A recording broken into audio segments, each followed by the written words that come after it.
Saravá, jogo de damas, saravá todo mundo.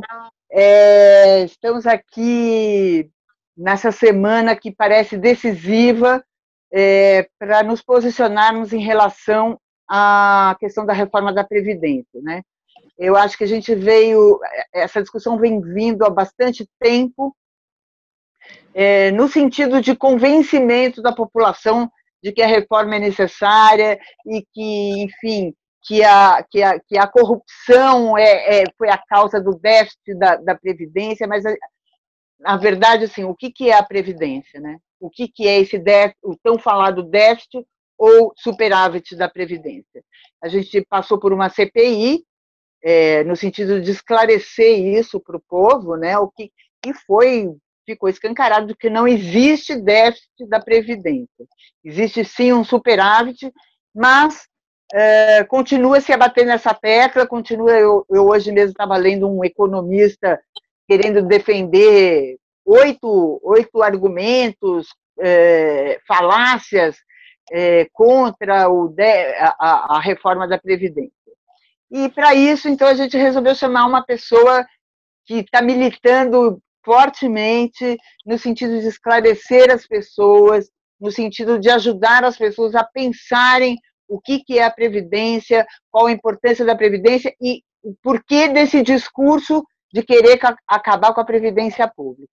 A gente vai falar com a doutora Valdete Souto Severo, uma juíza do trabalho bastante atuante, doutora, mestre, né, em Justiça do Trabalho. Doutora Valdete, bem-vinda ao Jogo de Damas, saravá. Ajuda a gente a pensar aqui, porque essa semana, dia 22, sexta-feira, está agendado, né, várias manifestações pelo Brasil inteiro contra essa reforma da Previdência. Mas a gente sabe que vai vir carga pesada aí da mídia, vai vir carga pesada dos órgãos, das instituições oficiais. Por que as pessoas defendem essa reforma da Previdência, doutora? Bem-vinda. Tudo bem? Em primeiro lugar, obrigada pela oportunidade de estar aqui conversando nesse programa tão especial, porque é um oásis no deserto, né? E é importante que a gente tenha, especialmente, mulheres brigando, não só pela questão previdenciária, mas pelos direitos sociais. Porque o ataque, na real, é um ataque geral, né? Nós tivemos, em 2017, a reforma trabalhista, que foi extremamente agressiva com os direitos das trabalhadoras, mais do que até dos trabalhadores, e agora uma reforma da Previdência que não é nem novidade desse governo, porque nós vimos que o Michel Temer fez muito esforço para conseguir aprovar essa reforma, não conseguiu por um detalhe, e que é uma reforma extremamente agressiva, talvez mais agressiva até do que a reforma da trabalhista. O que eu acho que é importante que fique muito claro: a PEC 6, que é a chamada reforma da Previdência, já tem alterações que são extremamente nocivas para quem trabalha. Aumenta a idade, por exemplo, para 62 anos para mulher, 65 para homem, acaba com algumas aposentadorias especiais de trabalhadores que trabalham, por exemplo, em ambiente que é nocivo para a saúde e hoje tem direito a uma aposentadoria especial, menos tempo de contribuição, isso cai se a reforma for aprovada. Aumenta o tempo de contribuição para os professores, aumenta a dificuldade para obter alguns benefícios, reduz valores de benefícios, e tudo isso na contramão do que a CPI do Senado concluiu, porque a CPI do Senado ela não conclui apenas que a Previdência é superavitária, ela conclui que seria possível, com o que a Previdência arrecada, dobrar o valor do maior benefício. Então, veja, é muito mais do que dizer que ela dá conta dos próprios gastos. Porque a gente sabe, isso já foi dito várias vezes, quase 30% do valor que é arrecadado para a Previdência é deslocado para outros fins, naquela chamada DRU, né? Que é uma destinação possível, não é desse governo também, já é de década, essa possibilidade de desviar, digamos assim, uma parte dos recursos da Previdência, mas que se o problema fosse o recolhimento, bastaria solucionar não só o problema da DRU, como também da evasão fiscal, né? Nós temos muitas pessoas que não contribuem como deveriam para a Previdência. Nós temos, assim, os maiores devedores da Previdência, isso é engraçado até de dizer, se não fosse trágico, né? Os maiores devedores da Previdência são justamente os mais interessados hoje em que a reforma saia. Primeiro, porque ela não combate essa dívida, e, em segundo lugar, porque o principal objetivo, e é isso que eu queria deixar muito claro para os telespectadores, o principal objetivo dessa reforma não é nem o que está no texto da PEC número 6, é abrir a possibilidade ou até a exigência de que as pessoas adiram a uma previdência, a um fundo de previdência privado, que é o que já aconteceu na década de 70 no Chile, já foi feito em outros países. Nenhum dos países em que isso foi feito deu certo, ou seja, melhorou a vida das pessoas ou deu condições de dignidade na velhice, nenhum dos países. Saiu agora, há algumas semanas, um relatório do DIAP, está na página deles, qualquer um pode acessar, e que tem dados, confronta dados da OIT também, de vários países que sofreram reforma da Previdência, e o resultado é: nenhum deles teve melhoria de consumo e, portanto, de circulação de renda para que o sistema saia de crise ou melhore. Nenhum deles teve melhoria na condição de vida das pessoas que dependem do sistema de previdência. E eu digo que isso é o mais grave porque nós estaríamos migrando de um sistema de solidariedade social para um sistema de capitalização. E, assim, em bom português, o resumo disso é que num sistema de capitalização só pode obter a vantagem financeira quem contribuir. E num sistema de solidariedade, todos contribuem para que todo mundo tenha acesso a algum valor que consiga manter a subsistência mínima, né? Porque assim, a gente sabe muito bem que tem pessoas que não conseguem fazer aquilo que o sistema nos exige, que é trabalhar para sobreviver em troca de salário. Tem pessoas que nascem com condições de saúde que não permitem que isso aconteça. Pois bem, como essas pessoas sobrevivem? Num sistema de capitalização, essas pessoas não sobrevivem. Elas só sobrevivem num sistema de solidariedade, em que todos aqueles que trabalham, e o governo inclusive, aportam fundos para que possam haver benefícios, inclusive para essas pessoas que não têm condições de trabalhar. Ou que não têm condições porque já nasceram com alguma doença, ou porque ao longo da vida tiveram doenças muitas vezes causadas pelo próprio trabalho, que impedem de continuar trabalhando.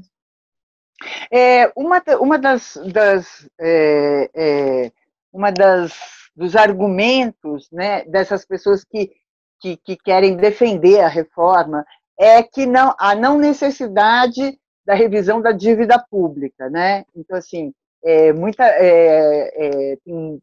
enfim, a gente sabe que existe um erro contábil que é uma falácia contábil, não é um erro. A gente sabe que existe uma falácia contábil na questão da Previdência. Por isso, quando eu li a CPI, né, o resultado da CPI, do deputado Paulo Paim, ele diz muito claramente assim, isso não é que mentiram, é que é uma forma de ver que é uma falácia, que não corresponde à verdade, a questão de déficit ou de superávit. E estão colocando... Diga. Não, é que assim, a questão é, não dá para ver o sistema de previdência como se ele fosse uma empresa privada, como se ele fosse um fundo de pensão. Exato. Ele é um sistema de verdade. E é por isso que eu tenho insistido em dizer que a perversidade principal dessa proposta toda de reforma está justamente aí, em transformar um sistema que é de seguridade social, de solidariedade, em um sistema de capitalização. Claro que se a gente olhar sob a ótica da capitalização, quem contribui X anos e, portanto, produz um acúmulo de valor tal, e esse valor vai poder consumir nos próximos tais anos, mas se viver além disso já não tem mais aporte financeiro que sustente esse sistema. Bom, isso num sistema de capitalização, onde eu, por exemplo, deposito todo mês R$1.000 e depois vou ter esses R$1.000 corrigidos para garantir a minha velhice. Não é isso o sistema de seguridade. O sistema de seguridade é um sistema em que contribui empregado, empregador e governo para que todo mundo tenha uma renda mínima, tendo contribuído ou não tendo contribuído. E uma das principais falácias, e eu acho assim, de uma perversidade incrível, é dizer que a Seguridade Social tem que ser reformulada, a Previdência tem que ser reformada porque as pessoas estão vivendo mais. Quer dizer, a minha mãe esses dias até falou, então quem sabe a gente faz uma lei e mata os velhos? Ela estava muito curiosa. Né? Mas, como assim? A gente está vivendo, então a culpa é nossa? Não, é claro que não, porque por esse sistema de seguridade, tudo que a Previdência arrecada, sobretudo se a Previdência realmente arrecadasse de todos aqueles que para ela devem, seria mais do que suficiente para sustentar uma aposentadoria de qualidade e benefícios de qualidade, mesmo com as pessoas vivendo, tendo uma vida, tendo mais longevidade do que tinham há 30, 40, 50 anos atrás. E a falácia desse argumento é muito clara, porque esse foi o mesmo argumento utilizado na década de 70 no Chile. Quer dizer, e aí mudaram, e lá o sistema agora é de capitalização. E como é que não funciona? E como é que as pessoas estão... Aumentou, inclusive, eu estou preparando um artigo e fui pesquisar com colegas que são juízes lá no Chile, e eles me disseram que realmente confere essa informação, de que aumentou o número de suicídios entre pessoas de terceira idade, porque o benefício da aposentadoria não permite que eles paguem comida e remédio. Então, as pessoas estão optando por se suicidar, porque não têm condições de se manter vivas com dignidade. Esse é o resultado de um sistema de capitalização. Quer dizer, vai resolver o quê? Né? Acho que a pergunta fundamental, quando a gente fala da reforma da Previdência, é para quem? A reforma da Previdência é para quem? Porque quem tem muita grana e quer fazer um fundo de previdência privada já tem essa possibilidade. O que o governo está propondo é transformar a regra em previdência privada complementar. Com um detalhe interessante, isso não está na PEC 6, é bom que se diga. A PEC, a proposta de emenda constitucional, ela só permite que isso depois seja instituído por lei complementar. A jogada aqui, e que pouca gente está falando sobre isso, porque não é interessante falar, é que a própria emenda constitucional não vai estabelecer o regime de capitalização, mas ela vai desconstitucionalizar a matéria. Porque a gente sai sabe da que Constituição. então tem um fórum especial no Congresso. Bom, o que eles vão fazer? Na proposta de emenda à Constituição, eles vão colocar lá em 3, 4 artigos, isso aqui vai ser a lei que vai definir, isso aqui vai ser a lei que vai definir. E depois eles não vão mais precisar de um quórum especializado, porque daí não vai ser mais uma reforma à Constituição, vai ser uma lei complementar. E essa lei complementar é que vai trazer o regime de capitalização, que é esse regime que quem contribui consegue ter o benefício, mas quem não contribui não consegue. E o que eu queria chamar a atenção é que na maioria dos países em que isso foi feito, o trabalhador e a trabalhadora seguem contribuindo. Mesmo aderindo a um fundo privado, eles seguem parte do que eles recolhem, seguem indo para o governo. Então, quer dizer, a gente segue vertendo recursos para o governo que não vão se transformar em seguridade social. Aliás, seria bom que se dissesse para onde vai, porque o argumento do déficit da Previdência mudou um pouco, né? Agora, quem defende a reforma tem falado mais na tal da economia de R$1 trilhão, que o Paulo Guedes está dizendo por aí que vai acontecer se a reforma for feita. E aí a gente tem que perguntar, né? Esse 1 trilhão vai para onde? Né? Vão economizar R$1 trilhão, que poderiam economizar, e isso a CPI do Paim também diz, se cobrassem todos aqueles que devem hoje para a Previdência Social. Mas tudo bem, digamos que a gente acredite no argumento, né? Que ele não seja falacioso. Vão economizar, ok. Vão investir onde? Porque a gente não pode esquecer que tão logo aconteceu o golpe em 2016 e tiraram a presidenta eleita do poder, o Michel Temer conseguiu fazer aprovar uma emenda constitucional, que é a emenda constitucional 95, que congelou os gastos, né, com educação, saúde, moradia. A PEC da morte. Por 20 anos, a PEC da morte, a PEC do fim do mundo, né, como foi apelidada. E a gente foi tragado pela reforma trabalhista, por essa emenda constitucional que congelou os gastos, e essa seria, digamos assim, esse seria o golpe, não sei se final, né, mas seria um dos mais fortes golpes sobre a classe trabalhadora brasileira dos últimos anos, essa reforma da Previdência. Porque, pelo que você está dizendo, caso economizasse esse trilhão não iria para nenhum tipo de benefício social, nem educação, nem saúde. Vai para onde? Né? Exato. Nem educação, nem saúde, nem trabalho, nem moradia. Não, eu já vi muita gente falando assim, bom, então eu não vou mais pagar nada para o governo, eu não vou nem pagar imposto. Se é para cortar a Previdência, eu não vou pagar imposto, então. A lógica seria essa. Por que eu vou pagar imposto se eu não tenho retorno desse imposto? A gente não tem mais saúde, estão querendo destruir o SUS, as escolas estão sucateadas, Já está sucateado cada vez mais. A gente, por exemplo, no trabalho, a gente sente isso com muita clareza. Esse corte de recursos já tem determinado, por exemplo, que os servidores que se aposentam não têm os seus postos, não são feitos concursos para colocar pessoas no lugar deles. Porque não tem como pagar um aposentado e o servidor na ativa se não aumenta o orçamento a cada ano, que é o que a PEC faz, ela congela os orçamentos. Isso significa o quê? Que nós não vamos ter mais serviço público, mas não tem problema, porque o Paulo Guedes disse que agora tem que privatizar tudo, né? Então, é bom que as pessoas se deem conta disso para perceber que não é a reforma da Previdência porque alguém percebeu que a Previdência tem problemas. Não é a reforma trabalhista porque a lei trabalhista é ultrapassada. Não, é um conjunto de medidas que tem um objetivo muito claro, que é reduzir o tamanho do Estado, que é nos transformar num Estado ultraliberal, o que não adianta para resolver problemas da economia. Isso é uma outra falácia, né? Por mais que as pessoas reproduzam esse discurso, a reprodução desse falso discurso não o torna real. Destruir serviço público, privatizar, não auxilia em nada a economia, ao contrário. Só faz com que as pessoas que precisam, por exemplo, de saúde pública não tenham mais acesso à saúde. As pessoas que dependem de uma educação pública de qualidade não tenham mais acesso à educação. Então, que tipo de sociedade a gente vai ter? Né? Se a gente não vai ter mais escola pública de qualidade, como já não tem em vários lugares, se a gente vai destruir o sistema público de saúde, se a gente vai criar um regime de capitalização que só quem tem grana vai poder contribuir o suficiente para ter aposentadoria decente. O que a gente vai fazer com os 90%, mais de 90% da população brasileira que ganham menos do que 1% da população ganha no ano, né? Como já mostraram. Fora a extinção dos direitos trabalhistas, né? Sem falar ainda que o trabalho também foi sucateado, né? A condição de trabalhador foi sucateada. E isso é uma coisa importante de ser dita, porque a reforma trabalhista, que foi feita por esse mesmo plano de governo, né? Porque mudou as peças. Nós mudamos o governante, mas o plano de governo é o mesmo que nós tínhamos com o Michel Temer. A reforma trabalhista feita em 2017 como saída para a crise do Brasil retirou recursos da Previdência.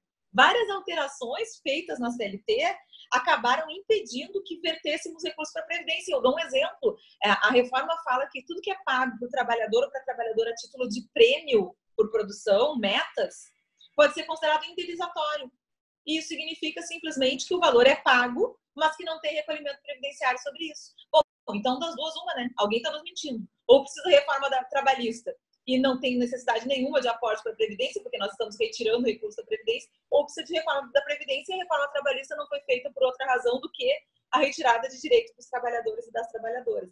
Veja, nem o discurso de quem defende essas reformas fecha, não fecha, porque a Previdência não é deficitária e porque retirar direitos nunca foi solução para o problema econômico. Ao contrário, a história recente nos mostra justamente o contrário. Né? Se a gente pegar a história bem recente mesmo do século XX, né? Quando teve, por exemplo, a quebra da Bolsa de Nova York, o que foi feito? Os países desenvolvidos criaram ou acirraram direitos sociais, direitos trabalhistas, para poder dar conta da crise, para se reestruturar. Os Estados Unidos, por exemplo, que todo mundo adora falar, né? Mas nos Estados Unidos não tem direito trabalhista. Pois bem, quando teve a crise de 29, os Estados Unidos, para se refazer da crise que estavam enfrentando, criaram o chamado New Deal, que era um pacote de direitos trabalhistas. Porque garantir direito significa garantir consumo, e garantir consumo é o que faz girar a máquina capitalista. E não tem como consumir se alguém, por exemplo, vai receber uma pensão, um benefício previdenciário de R$400. Vê bem, a PEC 6 estabelece um valor nominal de R$400 como benefício para a pessoa que não tem como se sustentar e já tem mais de 70 anos de idade. E R$400 é menos do que o valor da cesta básica hoje nas principais capitais do país. Quer dizer, é quase como se fosse um deboche com quem passa a vida inteira trabalhando em condições muitas vezes desumanas ou prejudiciais à saúde e vai chegar na velhice e não vai ter condição de sobrevivência mínima, mas mínima mesmo, que é se alimentar e viver de forma decente.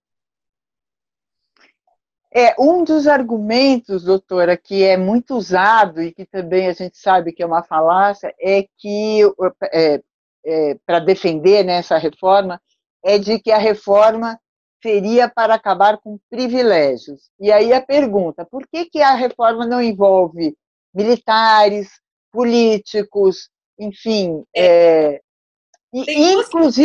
inclusive, por que essa reforma não cobra os grandes devedores da Previdência? É que tem duas questões que eu acho que são bem importantes aí também, muito importantes, porque a gente vem de décadas de demonização do servidor público. Isso não é de agora. Existe uma campanha que demoniza o servidor público, dizendo que o servidor público recebe privilégios. Se a gente lê o texto da PEC 6, os servidores públicos que mais serão atingidos por ela são professores, policiais militares, ou seja, gente que ganha R$1.000, R$2.000, R$3.000 por mês. De que privilégio a gente está falando? Porque são essas as pessoas que realmente vão ser atingidas pela reforma da Previdência. Tá bem, então, em primeiro lugar, o servidor não tem privilégio, tem direitos. E nós devíamos estar lutando para que a iniciativa privada tivesse os mesmos direitos que o servidor, e não o contrário. E a segunda questão é, bom, se nós estamos falando de tirar privilégios, onde estão os militares? Mas aí o nosso presidente, Jair Bolsonaro, diz, não, é que eu estou pensando no que fazer e vou encaminhar. Parece, essa é a sensação que te digo que, assim, parece um escárnio. Poxa, é uma reforma, é um texto longo, é um texto que afeta a vida da maioria absoluta dos trabalhadores brasileiros em vários aspectos. Por que já não fez, então, a alteração, por exemplo, do direito que hoje se reconhece às filhas de militares de receberem pensão simplesmente por serem filhas de militares? Sabe assim? Então, não há combate a privilégios. Isso é realmente uma falácia. Não se combate na PEC 6 nem os devedores, os grandes devedores da Previdência, e nem se fala de uma outra questão. Se o governo, veja bem, se o problema do governo fosse economizar ou arrecadar, bastaria regulamentar um inciso da Constituição que diz que tem que ter imposto sobre grandes fortunas. Era isso que eu ia falar agora, era a próxima pergunta. A taxação de grandes fortunas. Por que não se fala nisso? Eu nem lembro os nomes, assim, mas era um debate entre dois parlamentares, um defendendo e um atacando a reforma. Daí, quando o que estava atacando falou no imposto sobre grandes fortunas, o outro disse: é bom, podemos pensar nisso no futuro. Mas como assim no futuro? A Constituição é de 88. Sabe que necessidade que nós temos de aumentar o tempo de contribuição, chegando ao ponto de que em algumas situações tem que ter 40 anos de contribuição. Imagina 40 anos de contribuição numa lógica em que as pessoas passam a metade do tempo desempregadas.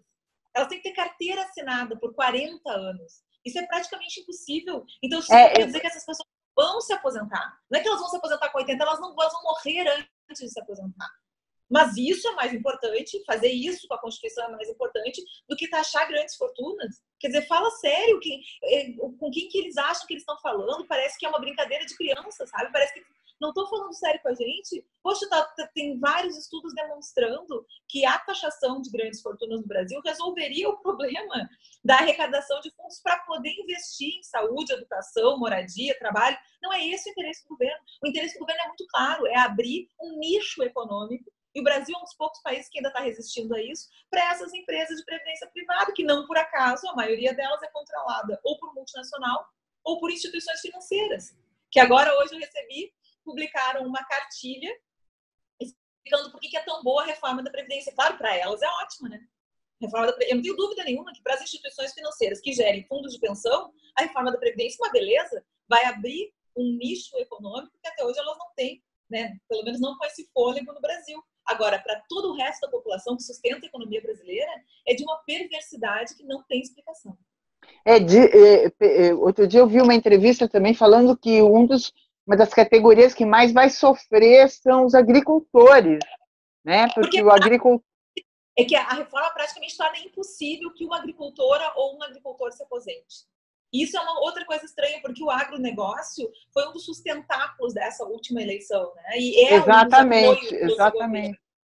E não sei se esse pessoal está sabendo disso, está discutindo de forma aprofundada, mas a PEC 6 praticamente impede, da forma como regula a aposentadoria rural e tirando as peculiaridades que hoje são reconhecidas para o trabalhador rural, porque o trabalho rural é muito mais nocivo, é muito mais penoso, em regra, do que o trabalho urbano. Desgastante, né? Desgasta. Veja, é disso que a gente está falando. Se a PEC 6 for aprovada, as pessoas vão morrer antes de conseguir se aposentar. Isso é muito grave. E é engraçado porque tem muitos vídeos do atual presidente, inclusive, esbravejando contra a reforma da Previdência, antes de ser eleito. Ele lá atrás, deputado, que ele era absolutamente contra a reforma da Previdência, porque até então até se discutia incluir militares. Ele esbravejado, tem um vídeo dele com o filho dele, assim, que ele vai lutar com todas as forças para que não passasse. De repente, mudou. Ou seja, né, a gente sabe que ninguém está preocupado com o povo, né? Que a coerência nunca foi uma marca desse cidadão que se tornou presidente da República. Não foi. Então, nós tínhamos muito claro 2 projetos, né, para o nosso país, e é por isso que eu disse que esse projeto não é dele, realmente não é dele. Né? Nós tínhamos, ano passado, isso ficou muito claro, e assim me dá uma dor física de falar nisso, sinceramente, porque tanta gente gritou sobre isso durante as eleições. Né? Era muito claro que nós tínhamos 2 projetos. Um ultraliberal, que foi colocado em marcha desde o golpe de 2016, e que esse governo não faria frente a esse, porque se fizesse frente não teria sido eleito, e o outro que é o projeto conservador, né, relacionado à questão mesmo de costumes. Esses 2 projetos são muito claros na eleição. Então, por mais que o candidato, então o candidato não tenha sido coerente com as suas falas, e ele realmente não é, diz uma coisa, daqui a pouco se diz, mas que isso estava posto de uma forma muito clara, estava. Eu não sei nem se o outro candidato teria condições de se opor realmente a esse projeto ultraliberal, porque ele já estava instaurado como uma realidade inexorável no nosso país. Agora, esse candidato não tinha a menor condição de fazer frente a isso. Estava muito claro. Ele ia tocar o projeto conservador, né, com a bancada da bala e da Bíblia, e o projeto ultraliberal estava no pacote. Estava desde o início do pacote. É por isso que, assim, não só eu, né, muita gente vem dizendo desde 2016, quando acontece o golpe que tira a presidenta Dilma do governo, tanta gente, né, foi para assim, usar essas mídias alternativas, os espaços que nós tínhamos para denunciar. Isso é um golpe de Estado, isso é um projeto muito maior, não vai acabar aqui, isso é o primeiro passo. Precisam tirar do governo quem está atrapalhando esse projeto. Não porque esse projeto liberal já não estivesse imiscuído nos governos anteriores, é bom que se diga que estava, é verdade, mas havia, bem ou mal, uma certa contenção.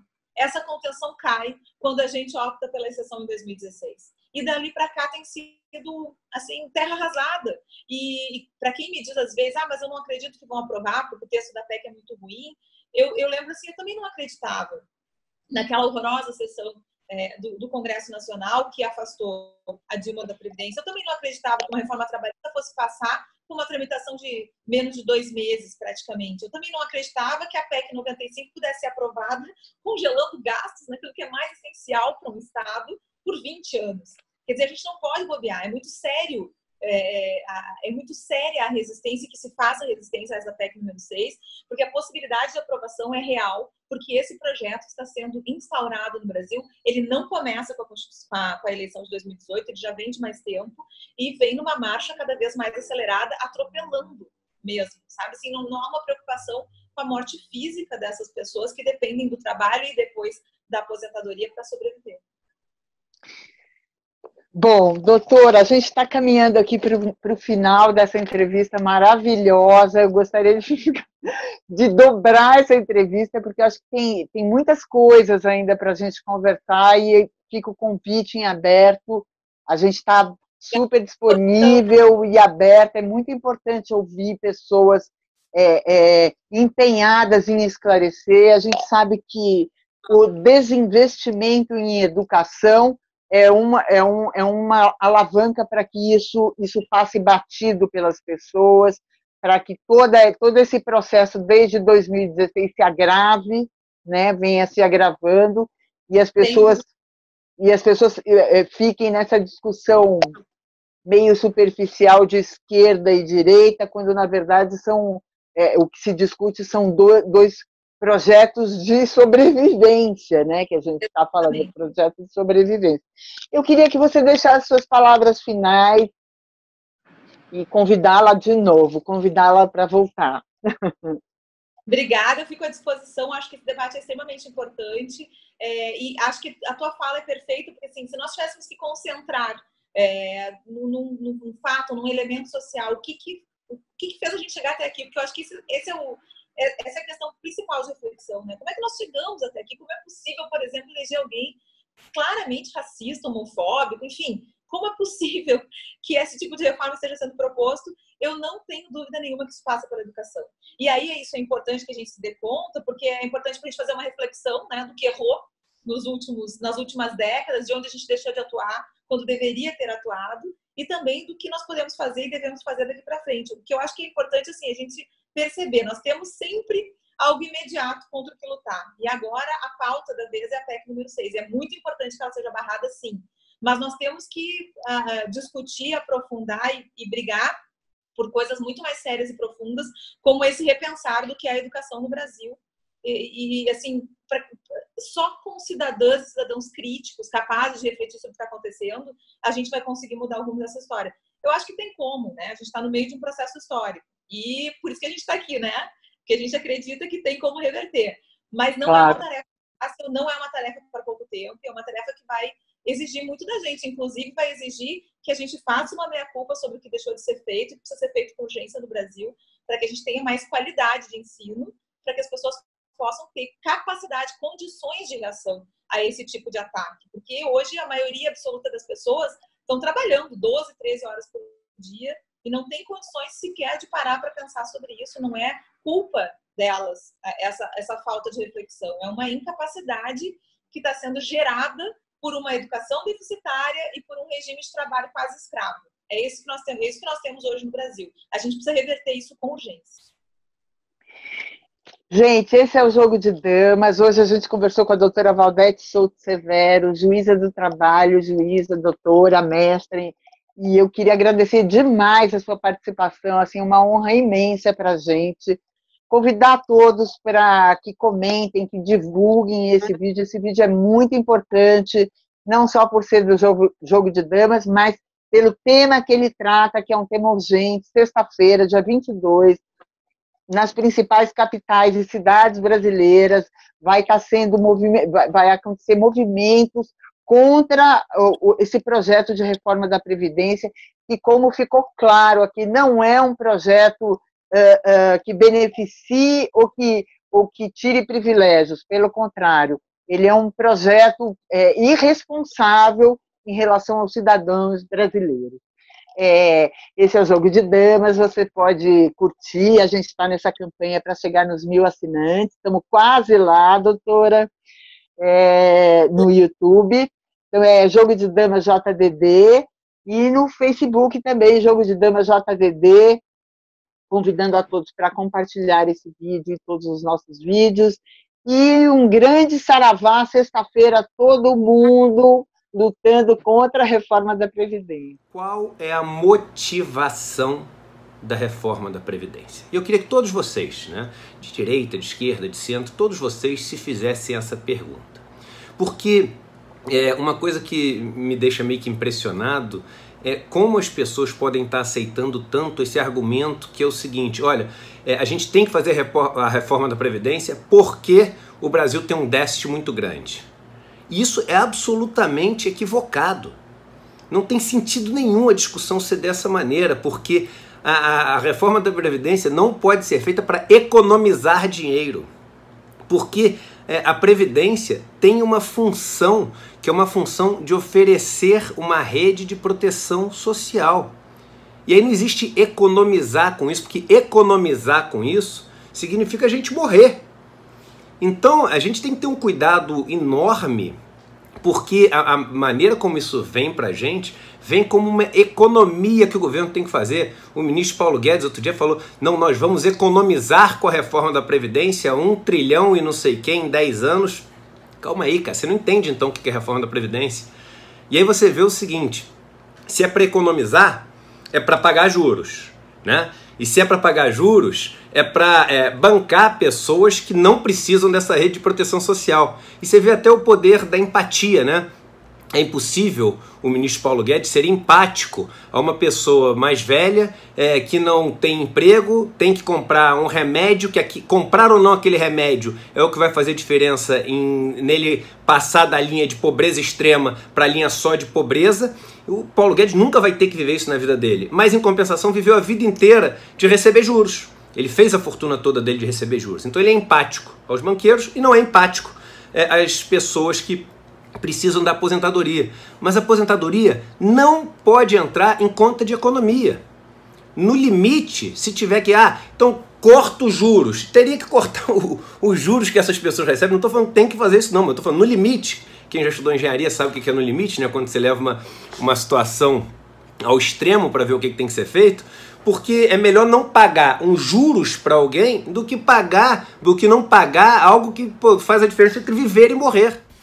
Destruição da principal conquista social da Constituição de 88, que foi a Seguridade Social.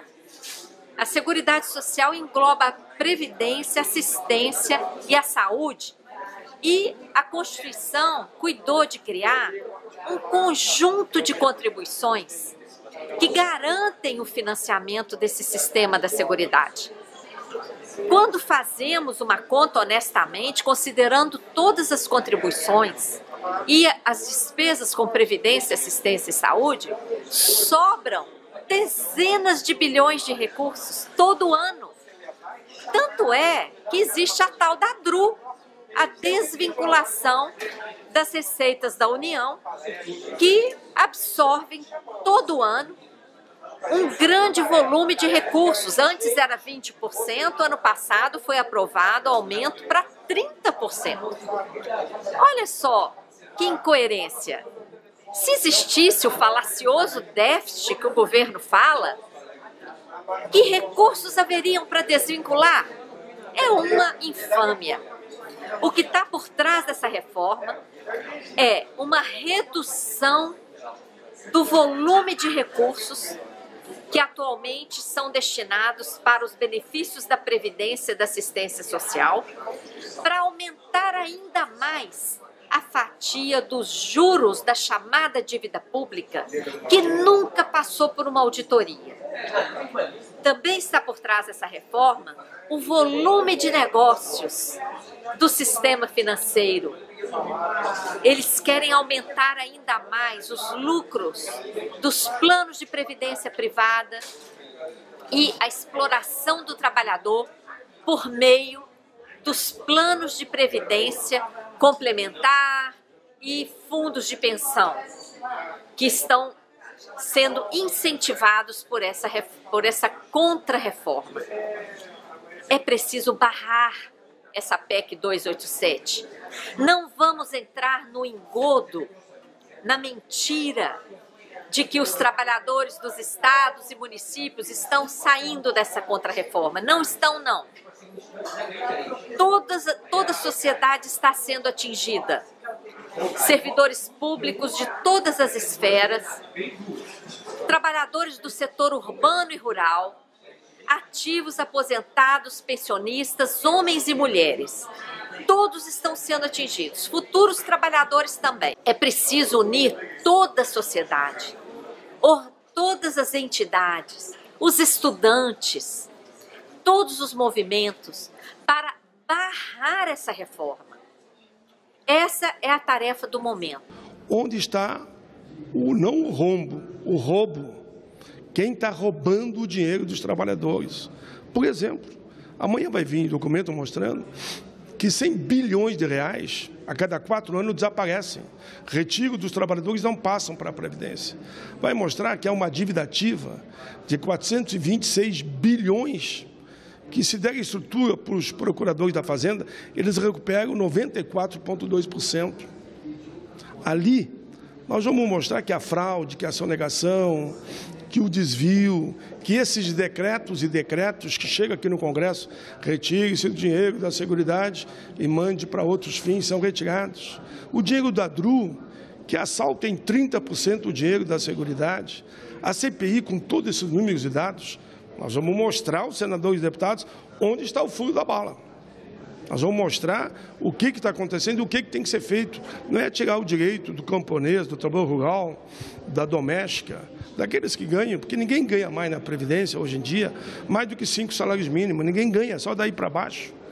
Então vai tirar desse povo. A maioria fica em 2 salários mínimos. É desses que vão tirar.